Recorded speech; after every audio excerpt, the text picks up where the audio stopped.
Hi, my name is Tracy and welcome back. Yesterday I started a vlog and today I decided, this entire process with protest and the convoy has been a bit of a blue alien moment. One of those, well, yes, I'm getting gaslighted here. Time to walk away from this level of madness. So here I am, blue alien news, and this is another or a couple more inconvenient truths. Um, it was, I should say, thank you very much to the Polish ladies for going out there and feeding some of these hungry protesters who are stuck in the middle of nowhere in this freezing, awful weather. However, if this was anything to do with communism, or if our liberal government was communist, the protesters would already be either dead or sent to the gulag. And you, for aiding and abetting whatever it was they were doing, would be waiting to be arrested to be sent to the gulag too. And since that's not likely to happen because this is Canada, these are my kind of blue alien moments. Turn around and tell me you're suffering like those under the Nazis, or these are those moments when you all know, or at least I know, you've all stepped over the mark, so to speak. But thank you anyway to them for feeding the protesters, because it's cold out there. And then, of course, we've got these so-called farmers joining the fringe, and bearing in mind, unless you've got all 34 million people across Canada on your side,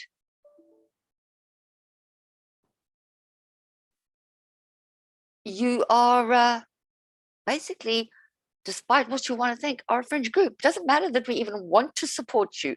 At this point, you are trying to tell us that your rights not to have pro-choice and not to be vaccinated are more important than other people's rights of pro-choice to be vaccinated and pro-choice to follow the mandates.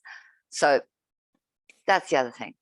Then you've got, as I said, the farmers joining the convoy. And what have you got there? Oh yeah, you've got John Deere tractors. Now, my question is, do these farmers actually own these John Deere tractors? And is John Deere aware that its name is being appropriated with a freedom protest convoy, and that, according to some sources, these people are armed? Now, granted, truckers and farmers, out there, there's bears, there's wolves, there's random things on the road. You need to protect yourself. The problem is, the moment you have brought a gun to a protest, you're already armed and dangerous, which takes you into a whole other law. It doesn't mean you might not necessarily intend to use them. Could be locked up in your cab according to Canadian laws. But if somebody steals that and shoots somebody with your gun, and that is a criminal step too far that likely A, you didn't think of, and B, can't afford to pay for, either financially or in the case of something like, what do they call it? Involuntary manslaughter, because you were irresponsible about where you kept your gun. You could also be had up for gun trafficking, especially if you're from America and you haven't reported your gun to the local RCMP when you were crossing the border. And for example, if you're Canadian with a gun in the USA, while your box laws apply and your gun laws apply in Canada, Canadians, you could probably buy a gun in America, but they won't give you a gun. You're not allowed to carry a gun. And again, you become a criminal by not understanding the laws of your rights. You don't understand, not understanding the consequences. So there's that. Basically, when does a protest become guerrilla warfare? A protest becomes psychological warfare when the protest is undermining the government, especially in an event of national security, such as COVID is at the moment. A protest becomes guerrilla warfare when they block the infrastructure. So if you're blocking roads or dams or I'm not saying you're going to go blow things up. Not everybody blows things up. You just have to do it to infringe on the rights of the majority of the rest of the country who are following the rules, who've been, they're prepared for the mandates, and know that they're going to have to live with them for a little bit longer. Because while you may not want these mandates to continue, we, as Canada, we are continuing, and especially as people who want to travel across borders, we are as reliant on Canadian laws as we are on US laws. So if the US says something, Canada kind of like has to comply. Same as Mexico, but we all have our issues. Some of us may be overreacting, but this is still something of national security, national health.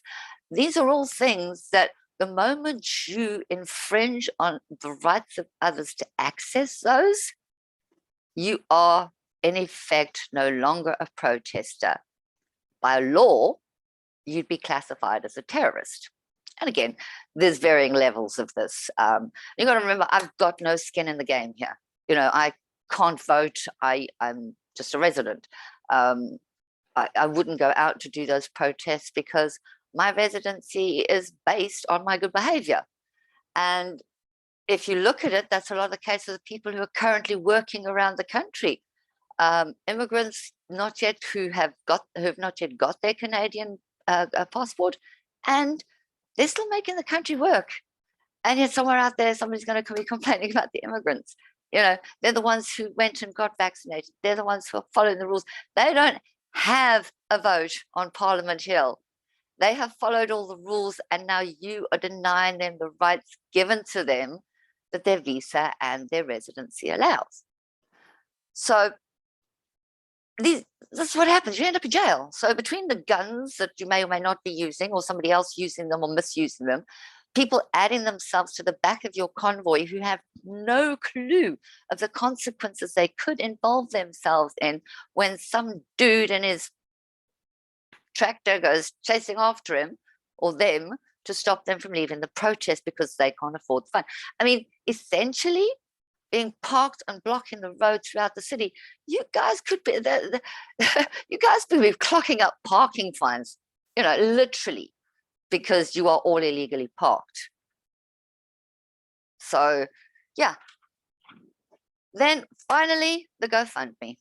But the GoFundMe and people impersonating government officials, Canadian officials coming from outside the country. You've got to remember, these kind of things then come down as financial aid and comforting terrorism. If they're coming from the UK and you're blocking and inciting guerrilla warfare on Canadian soil, the people who are funding you from UK or US are literally committing a crime by providing you money to GoFundMe funding you to then go out and commit a crime. Or even if it's accidental, somebody dies in all of this.